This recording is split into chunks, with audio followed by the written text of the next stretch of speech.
कर्म का वर्णन उपमन्यु बोले, हे कृष्ण, अब मैं आपको अग्नि कार्य का वर्णन कर रहा हूँ।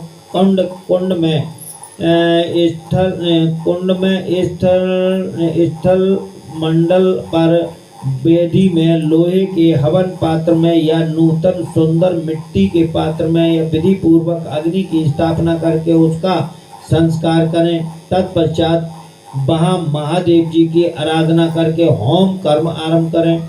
कुंड 2 या एक हाथ लंबा चौड़ा होना चाहिए। वेदी को गोल या चौकोर बनाना चाहिए, साथ ही मंडल में बनाना आवश्यक है। और कुंड विस्तृत और गहरा होना चाहिए। इससे मध्य भाग में अष्टदल कमल अंकित करें और वह 2 या 4 अंगुल ऊंचा हो। और कुंड के भीतर दो बित्ते की ऊंचाई पर नाभि की स्थिति बताई गई है। और मध्य में अंगुली के मध्य में उत्तम पांवों के बराबर मध्य भाग या काट भाग जानना चाहिए। और साधु पुरुष 24 अंगुल के बराबर एक हाथ का परिमाण बताते हैं। कुंड की 3, 2 या 1 मेखला होनी चाहिए। एक मेखला का इस तरह निर्माण करें जिससे कुंड की शोभा बढ़े, सुंदर और चिकनी योनि बनाएं और जिसकी आकृति पीपल के पत्ते की भांति अथवा हाथी के अधरोष्ट के समान हो।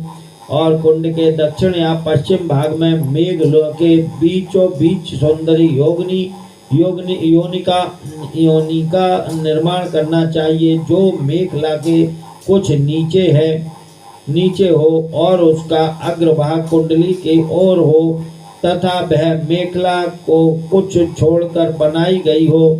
और वेदी के लिए ऊंचाई का कोई नियम नहीं है, वह मिट्टी और बालू की होनी चाहिए। गाय के गोबर या जल से मंडल बना होना चाहिए। और पात्र का परिणाम नहीं बताया गया है। कुंड और मिट्टी की वेदी को गोबर और जल से लीपना चाहिए।